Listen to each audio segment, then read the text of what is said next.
Jakobsson!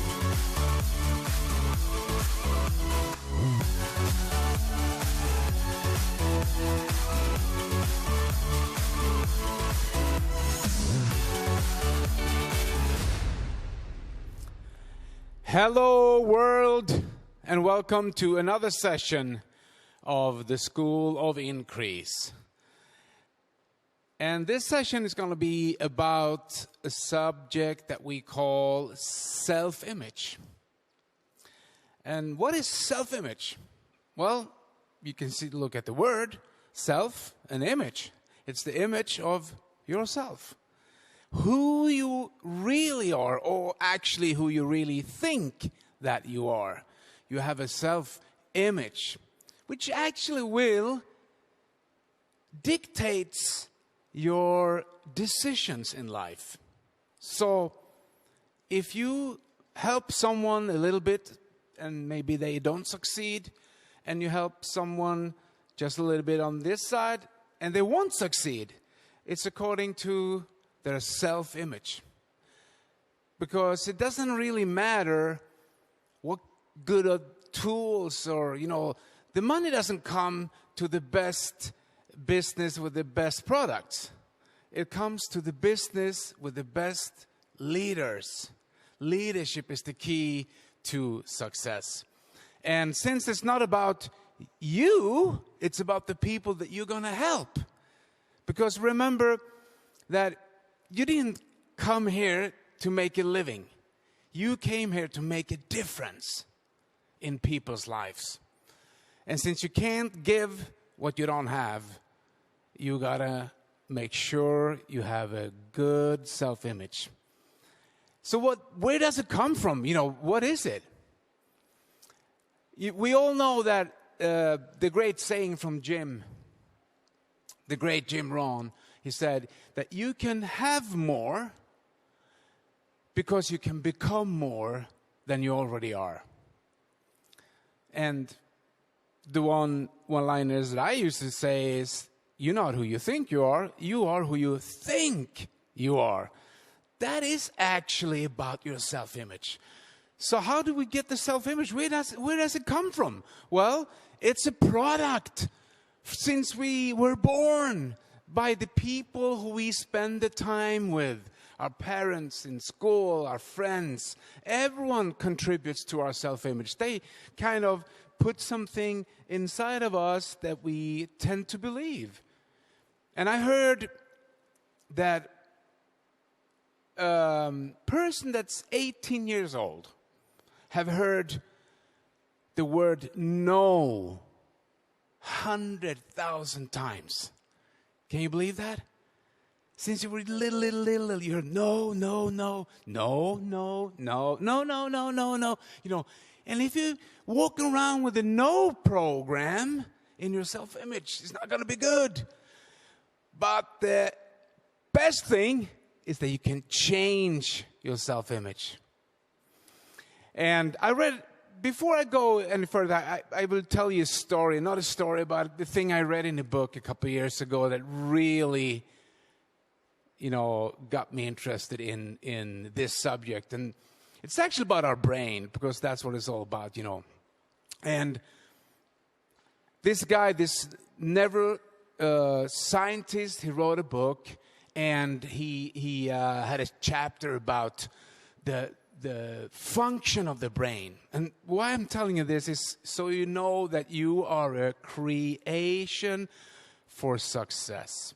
So our little brain, it weighs like 3-4 pounds, not very much. But in our brain, there is billions, hundreds and billions of neurons. These neurons, they send messages and take messages. So like the sender and the receiver. And this guy wrote in his book that there is not only hundreds of billions of these neurons in our mind and in our brain, actually more than stars in the Milky Way. So they send these signals, which are thoughts, every second. Every second there is a signal going in between these neurons. Hundreds of billions. And if you're going to count all these thoughts or these signals, you take one each second. It's going to take you 35 million years to count them all. So we got an amazing thing up here that some people don't use all the time. So back to the self-image. That was the brain. And if you look at this, you can see the blue is kind of you. And we have, a self-imposed limitation put on ourselves, which is the self-image. And that is, if people told us that we were, we couldn't do stuff, or we were small, or we were tall, or we were thin, or we were this, or we were that, then we'd start believing that.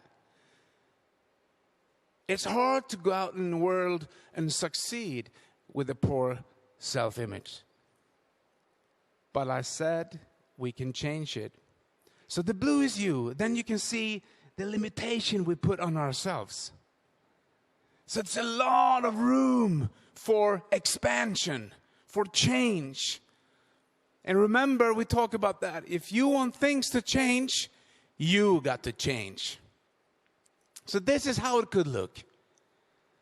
The peak performance is when you change your self-image and you start realizing it's doable, that you can really succeed because you can see other people succeed. And success doesn't come from the outside. Success comes from the inside and out. You start building yourself and change will start happening. And this is also connected to what we call the comfort zone. And the comfort zone is pretty interesting because we all have one. Everyone has a comfort zone. Some people have a tiny, tiny little comfort zone, and some people have a huge comfort zone. It actually means that the bigger the comfort zone is, the more courage they have, the less fear they have. And when you're going to do a business or build a business or talk to people, you need to widen your comfort zone. And it has to do with your self-image. And what happens is most people start out good and then they quit or they slow down because they don't realize that proof of progress is not pleasure. It's pain. So when you're growing, there's going to be problems. It's part of the equation. What has that to do with anything? Well, you can look at the comfort zone, and doesn't matter how big or how small it is, you have one. But you need those goals that will make you move outside of your zone. Because inside the zone, everything is comfortable. For most people, that's in front of the television with a bag of chips or, something to eat on. Or just doing nothing because it's comfortable. But it's outside the comfort zone where all the growth is. All the growth, all the change, all the money, everything is outside of the zone. And for some people, it takes courage. But a better way to do it is to set goals. Because those goals will make you move out of the comfort zone. And at the same time, you're changing your self-image. You're starting to believe in yourself. You're starting to realize it's possible. And action is the fear killer. It's the biggest fear killer of them all. Whatever you feel, whatever you think, just do it. And some of you out there maybe don't believe in yourself. But I will tell you, I believe in you. I know it's possible. And if you do that, the best of your life will be the rest of your life. Because you're not who you think you are who you think you are. Thank you.